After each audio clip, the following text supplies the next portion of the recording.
को बहुत सारी शुभकामनाएं, आशीर्वाद।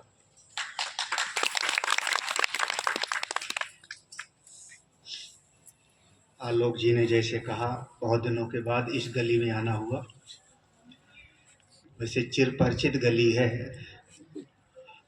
और त्रिवेणी नगर भी सब परिचित लोग हैं, कोई ऐसा नहीं है कि जो नया हो। खूब सत्संग सुनिए, खूब साधना करिए, भजन करिए।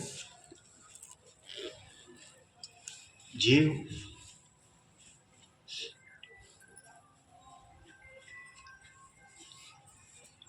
ना जाने कितने जन्मों से प्रवाहित होते हुए इस शरीर में आया है।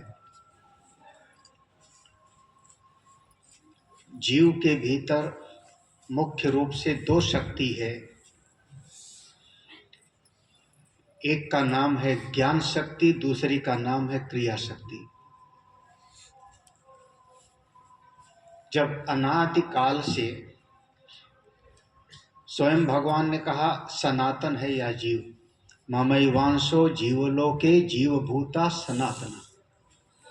अनादि काल से जीव चलते चलते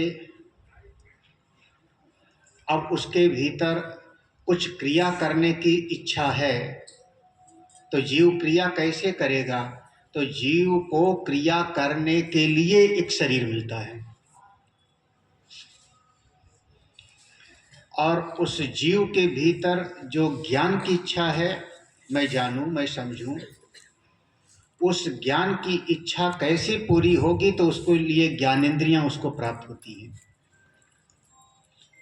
आँख है तो देखता है, कान है तो सुनता है, जिह्वा है तो स्वाद लेता है। तो जीव के भीतर जो मूलभूत इच्छाएं हैं, क्रिया की पूर्ति के लिए शरीर मिला और ज्ञान की इच्छा की पूर्ति हो उसके लिए उसको ज्ञानेंद्रियां मिली। अब इस शरीर में आ गया, हमारे पास में, जीव के पास में शरीर भी है। इस शरीर से कर्म कैसे करे, इसके लिए हमारे वेद भगवान का पूरा मीमांसा दर्शन है, पूर्व मीमांसा, जिसको हम कर्म कांड कहते हैं। ऐसा कर्म करो कि बंधनकारी ना बने ना। कई बार सतीश वर्मा जी के घर के बगल में एक गाय भैंस पालने वाला रहता था। अब पता नहीं है कि नहीं है। हाँ, लेकिन अब तुम ही 10 साल के बाद घर बुलाए होंगे तो हम क्या करें। पुरानी बात है, तो मैंने देखा था कई बार गाय को बांधो, बकरी को बांधो, आप उसके गले में रस्सी ठीक ठाक लगाए हो, गले का थोड़ा लंबा सा है, इतना कि भाग न जावे, लेकिन वो कोई गाय, कोई बछिया, कोई बकरी ऐसी होती है दसियों में से एकाध कि अपने खूंटे पर ऐसा घूमती रहेगी कि उसके गले का वो रस्सी फंस जाती है, फांसी जैसे। कभी ऐसा देखोगे तो कस जाती है, तो घर के मालिक दौड़ते हैं, अरे इसने तो फंदा जैसे लगा लिया।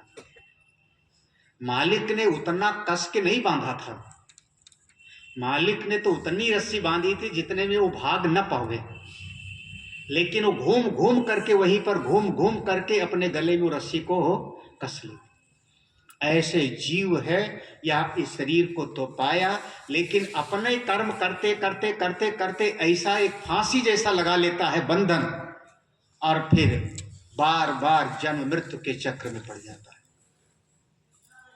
हम कर्म कैसे करें कि कर्म बंधन में ना पड़े, ये हमारा वेद भगवान का पूर्व मीमांसा कर्म कांड का विभाग सिखाता है। फिर ज्ञान कैसे प्राप्त करें कि जिस ज्ञान से हमारे अंतःकरण की शुद्धि हो और मुक्ति हो, उसके लिए वेद भगवान का उत्तर मीमांसा, जिसको हम कहते हैं वेदांत है।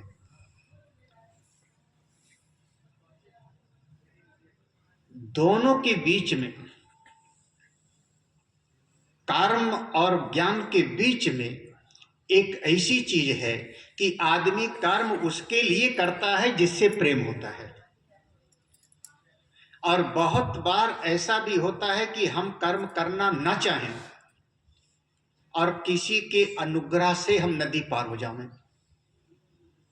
नाव पर बैठ गए, कर्म करता है मल्लाह और आप नाव से उस पार पहुंच जाते हो। कार में आप बैठ गए,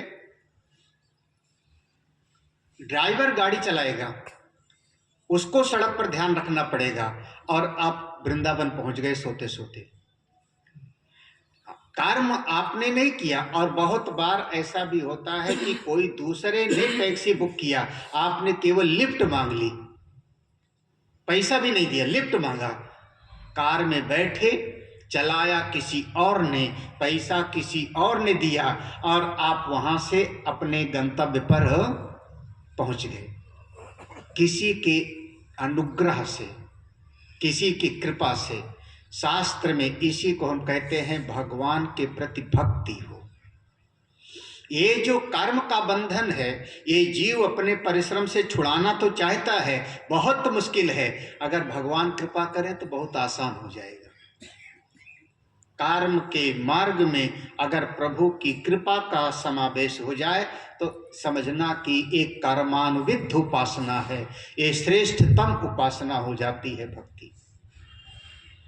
और जब ज्ञान प्राप्त करने चलते हैं, तो जब ज्ञान प्राप्त करने चलते हैं तो हमको संयोग मिले, शास्त्र मिले, आचार मिले, हमारे मन की वृत्ति वैसी हो, इसके लिए प्रभु की कृपा हो।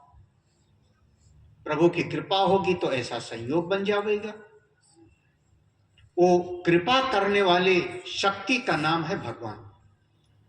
वैसे वेद में दो ही विभाग हैं, पूर्व मीमांसा, उत्तर मीमांसा, कर्म कांड और ज्ञान कांड।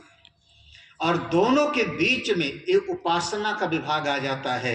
उस उपासना के विषय को विस्तार से समझाया है भगवान वेद व्यास जी ने श्रीमद् भागवत में। इसलिए भागवत जी कर्म प्रधान नहीं है और भागवत जी में ज्ञान प्रधान भी नहीं है। ज्ञान की बात है लेकिन ज्ञान प्रधान नहीं है। भागवत जी में जो कर्म उपासना के बीच की कड़ी है, भक्ति प्रधान है, उपासना प्रधान है। जीव ईश्वर की उपासना करे, भक्त भगवान की भक्ति करे। भगवान करुणा करेंगे तो कर्म बंधन भी छूटेगा और आपको स्वरूप का ज्ञान भी प्राप्त हो सकता है, मुक्त भी हो सकते हो। मेरी सभी के लिए शुभकामनाएं हैं। और कथा व्यास जी, महामंडलेश्वर स्वामी अनंतानंद सरस्वती जी अब कथा सुनाएंगे और आज तो कथा वहीं से शुरू होगी। भक्ति, ज्ञान, वैराग्य और फिर गोकर्ण और धुंधकारी। धुंधकारी का उद्धार हुआ अपने बल से नहीं, अपने बल से नहीं। किसके बल से? गोकर्ण की कृपा से। गोकर्ण ने भागवत कथा का अनुष्ठान किया, धुंधकारी ने केवल सुना और उसका उद्धार हो जाता है।